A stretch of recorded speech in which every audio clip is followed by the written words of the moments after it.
Ancient Greece. We think of it as a time of ideas and a place of achievements. 2,500 years ago, in a golden age, artists created the ideals of classical perfection. Philosophers taught harmony and order in life as it was seen in art. Citizens believed so strongly in their destiny that they built this lasting monument, the Acropolis. It means high city and is the perfect climax of Greek democracy.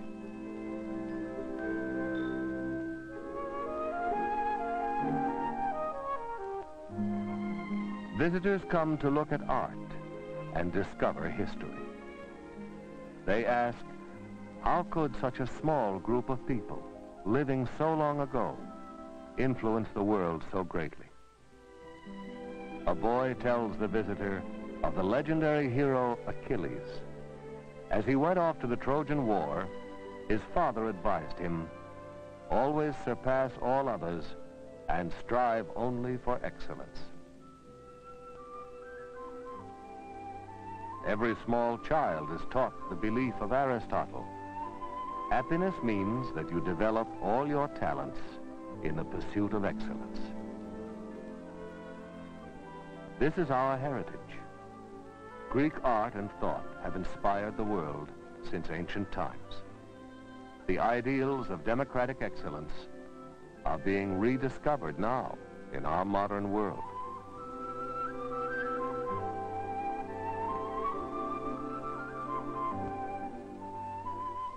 Democracy was born in the city-state, an organization of small, independent communities whose members were so proud and capable that they demanded the right to govern themselves. Each city-state chose its own form of government and its own way of life. There were temples for worship, theaters for stimulation of the mind, gymnasiums for physical fitness. The center of public life was the agora, or marketplace. Here, citizens met to debate political affairs, which were all important to them. Self-government proclaimed freedom within the bounds of law. This is a wall in Delphi. It shows that laws were written on stone and erected in the public squares for all the citizens to read and obey. Laws protecting the people were written even before the Greeks had invented the word democracy, which means rule by the people. The ancient Greeks observed that nature was governed by law and order, and they wanted to apply these same principles to their daily life. Because rugged mountains separated the communities, they were forced to become self-reliant. The sea, inviting travel and trade, was always close by. This geographic setting encouraged independence and competition. As each community was striving for excellence, the stage was set for a time of greatness.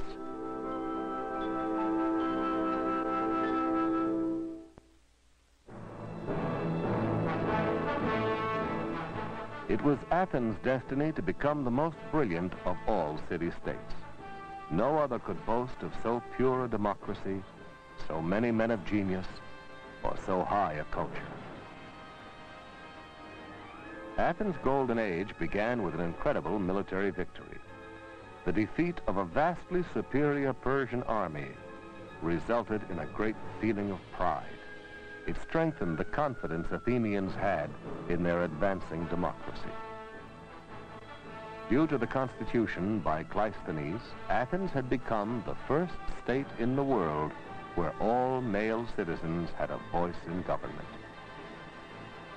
It was during the age of Pericles that democracy pervaded all forms of public life. This produced the excellence of Athenian civilization. In an atmosphere of prosperity and confidence, the purpose of life was to serve the city-state. When the Athenian youth became a citizen, he took an oath.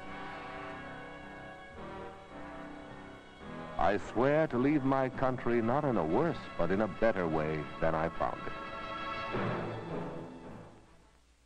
This is the old agora, the marketplace of Athens. The ruins remind us of the accomplishments under Pericles. Every citizen was a member of the Legislative Assembly and received a fee for participating in civic duty. With such a unique governing body, there was freedom of speech and equality before the law. Because of economic prosperity, education and culture flourished. Here in the main road of the agora, the statues of the giants stood. At this very spot, the citizens met for debate and discussion, and then moved on to a hillside to vote. The will of the majority, determined by a count of raised hands, became the law of the city-state. Athenians were proud of these accomplishments. They erected a monument which showed democracy honoring the people by placing a wreath on the head of a citizen. All citizens, regardless of class or income, participated in self-government. This is the historic Speaker's Tribune, on which any member of the Assembly could voice his opinion, reminded of his civic duty by the inspiring sight of the Acropolis with its sacred temples. It was the inspiration of Pericles to portray in stone and marble the ideal of excellence. Only a monument far more magnificent than anything the Greeks had ever built could be a witness to this age of greatness.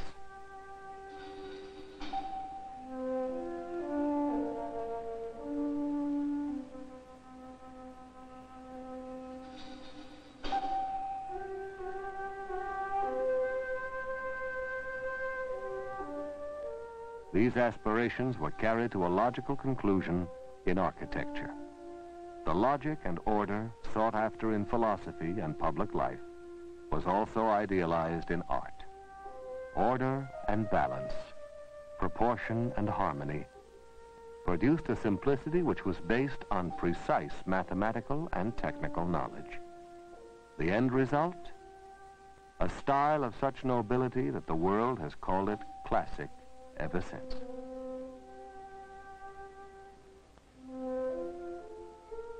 Visitors still come to admire this classic harmony. Though broken and in ruins, the Parthenon is more than a perfect style of art. Its creation expressed an immense civic pride. The Assembly granted every year a large sum to complete its construction, believing, in the words of Pericles, future ages will wonder at us.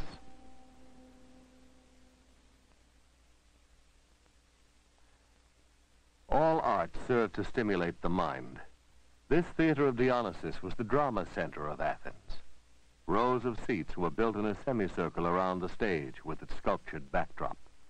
Stirring festivals took place here for song, drama, poetry, and dance. To encourage creativity, festivals were held as contests. A jury of citizens selected the plays to be performed and the prizes to be awarded. During the Golden Age, even the great playwrights Aeschylus and Sophocles were judged in this democratic manner. The superb acoustics, the excellent actors, and the genius of Greek playwrights made for great excitement. During the 3-day drama festival, the people crowded the theaters from sunrise to sunset. Public affairs and business came to a standstill. All festivals were competitions for divine favors. To compete and to excel in any field of art, literature, or sport was the best way to please the gods. Every city participated in the athletic contests. The first Olympic Games took place 7 centuries BC. They are still an international event. There was running and jumping, wrestling, discus and javelin throwing, and all kinds of races. The athletic games were held even in times of war. Fighting temporarily ceased so that athletes from all city-states could compete, not for material gain, but for honor and fame. Like Homer's heroes, the winners were larger than life, and therefore worthy of immortality.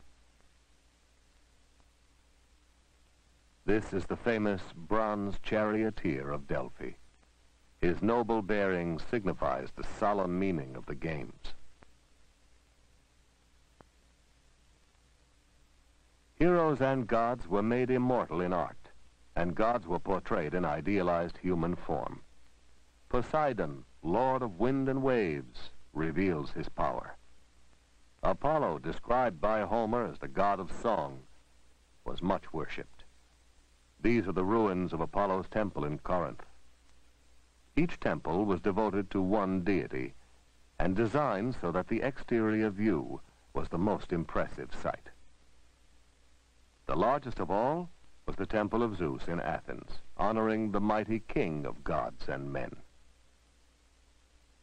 The legendary power of the gods was revealed in the works of sculpture which decorated the temples. This marble frieze in Delphi depicts a tremendous battle in which the gods defeated an army of giants. Athena, patron deity of Athens, was a great warrior. This reproduction of a Parthenon frieze illustrates the legend of her birth. She sprang fully armed with a triumphant cry of victory from Zeus's forehead. All the gods were filled with awe, and even the earth trembled. Many of the legends have survived in the art of vase painting. Greeks believed that their gods, like humans, laughed and suffered. They were vengeful, cunning, and even fought with one another. Some historians claim that ancient Greeks were democratic even in their religious concept. Gods were never truly certain of their position. Also, their power was limited to one specific responsibility. Here, Helios, who personified the sun, is seen rising at dawn from the sea. The demigod Hercules was the personification of physical strength and courage. Here he is ready to strangle the lion. Always gods demanded unfailing reverence from mortal man and urged him to strive for excellence in this life rather than being concerned with the hereafter. Even in the face of death, Greeks preferred to think of the beauty of life, as can be seen in this famous gravestone.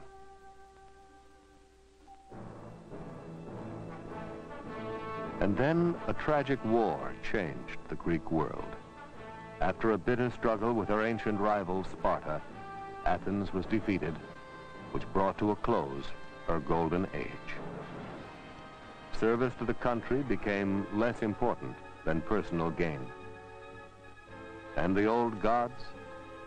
In this time of change, the Greeks began to suspect that perhaps they had failed. Only the laws of nature were unfailing.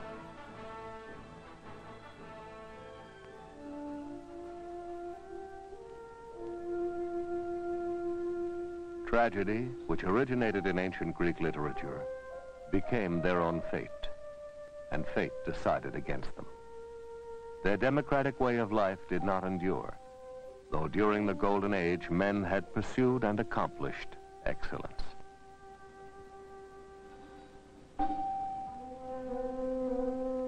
But nothing in the history of man is ever lost. Each great work of art influences generations to come. Each noble ideal is a seed that bears multiple fruit. Thousands of years hence, thousands of miles away.